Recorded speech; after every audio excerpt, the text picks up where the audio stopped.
Mav, what were some of your biggest takeaways from, the John Lynch presser over at the Combine? Well, I think one of the big things people are talking about is the Jimmy G thing. What's up? The Jimmy G part where like they kind of got what they knew they were gonna get when they made that trade, and obviously that first season was definitely worth that pick they traded to get him. And going to 2 NFC championships is, I mean, you can argue all you want that he didn't really earn one of those NFC or the NFC championship win with the amount of times they ran in that game.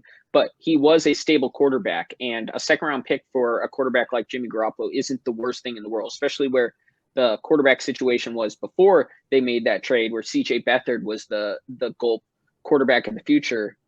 They kind of had to make a move like that, and I think it worked out. Obviously, people are going to go back to how they didn't win a Super Bowl with him, but he brought new hope to this franchise, and I agree with Lynch. They got what they wanted out of that trade for sure. Yeah, I mean, 4.5 years of Jimmy to get the amount of wins that they got with him, 2 NFC championship appearances, 1 Super Bowl appearance. It pretty much kind of made or break this whole regime's tenure, right? Because without Jimmy and him playing the way, at least stabilizing the team the way that he did, regardless of how you feel about his play, but they clearly won more with Jimmy than they did with any other quarterback that they brought in, and you can't blame Jimmy for the fact that the regime didn't bring in anybody else, right? And they finally did with Trey, and that was kind of my biggest takeaway, Mav, is this is the first time that I saw John Lynch really seem like he's passing the torch. Because, Shanahan, I think, has many times kind of hinted at maybe Jimmy Garoppolo isn't his quarterback, and, he's not fully excited about Jimmy. The fact that he's flirted with every single quarterback in free agency kind of makes you feel that way. But Shanahan was always that guy that was pretty high on Jimmy Garoppolo, and was always very much about Jimmy's our quarterback. And this was the first time that he kind of was like, speaking about Jimmy in the past tense, as far as he's no longer with the team. There's a lot of interest in him, things of that nature. So this is the first time where he's actively acknowledging that they're shopping him and that he's most likely done with the team. And I think that was one of my biggest takeaways as well. Yeah, it kind of goes back to that Adam Schefter report earlier. I think it was earlier this week. It might have been last week, where he kind of said that it's not a guarantee that they trade Jimmy Garoppolo, and just John Lynch kind of saying his own thing that, like you said, like kind of talking in past tense in the terms of like that it is Trey's car now. It is Trey Lance is the leader, and that was cool to see. Every time they kind of point to the future and a team is honest about it, it's always interesting and fun to think about that future. Yeah. Want to say what's up, E. Kim. Forgot to acknowledge out loud. Thank you for being in here, James Coombs. Another one of my faves. Jimmy did change the trajectory of this franchise back to winning, though. That does have value. Absolutely, James. I think that, for whatever you say about his play, the fact is he was the quarterback when this team was winning. Get back to at least being a contender and being respected in the league again, versus everybody looking them as a lottery pick kind of team. So I think that's to be said. Another thing that I liked hearing was how high he was talking about Trey, as far as speaking about what they've been seeing in practice, the development of him.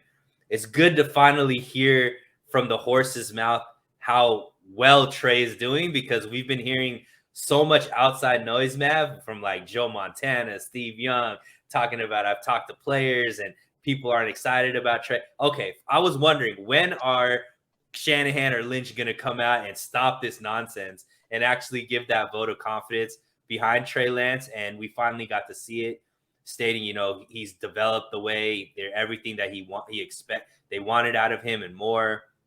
And he even mentioned, that footage that came out, I think Leo put out, and he even acknowledged, some of that practice footage came out, and that was nice to see as well, because we haven't really heard anybody from the team kind of talking Trey up, at least out of John Lynch and Shanahan. So what did you think about hearing that? Yeah, I mean, it's nice to.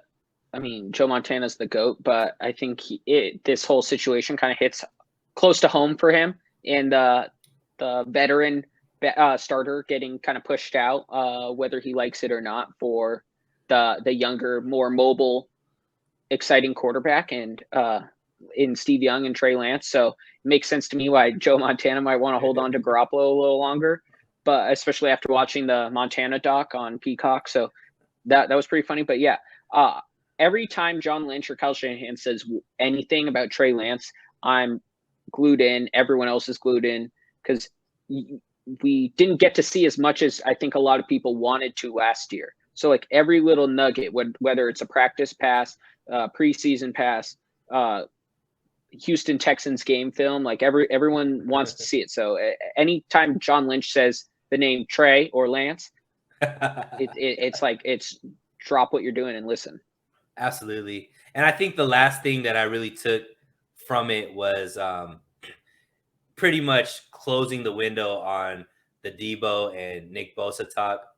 He just made it very, very clear these guys are going to be 49ers moving forward. And that's good to see, because, there's a lot, we've seen the 49ers somewhat toy with premium players in the past. And to hear that they have in their plans to re-sign Deebo, to re-sign Nick Bosa, I think that makes the fan base kind of take a breath of fresh air, that we're not going to have to deal with, what we saw with DeForest Buckner, or even when, Kittle was coming up for his talk or his extension talks, there was some like hesitancy there. It seems like this is going to be pretty clear, and it's just about finding a number that both sides it makes sense for, and signing the dotted line. So that was another thing that I really took from the presser. Yeah, I'll never forget where I was when I saw that DeForest Buckner was traded. And even though I grew up an A's fan where I have no attachments to players, they'll be traded at any moment. You still kind of feel it when your favorite player gets traded. So when Buckner happened, and I get the whole Carmen policy style of doing things, of trading a guy a year too early rather than a year too late.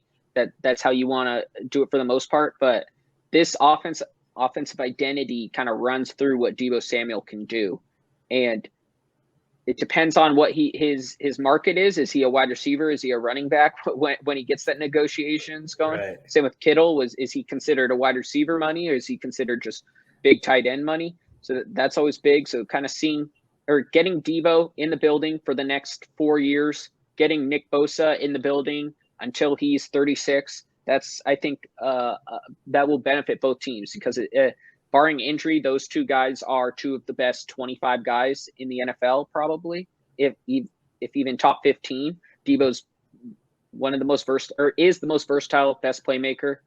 Nick Bosa is the best pass rusher when holds are called. And you got to keep them. You got to keep your good players around. Otherwise, guys won't want to stay there. People will see Deebo Samuel, see Nick Bosa, see Trent Williams, all these great players, and be more willing to take a little less money on the free agent market to go win with this great core, rather than go to a team that is giving one guy big money and can't really do anything else outside of that. For sure. And it's just good to see. I mean, I think for me overall, Mav, and I don't know how you feel, definitely in the last couple of years, I've come around to really trusting this regime. And I think John Lynch's statements were just kind of on par for the course. He didn't say anything that really had me scared in any way or uneasy. Everything he said kind of put everything at ease, and seems like they're on the same page and they kind of know what they're doing moving forward.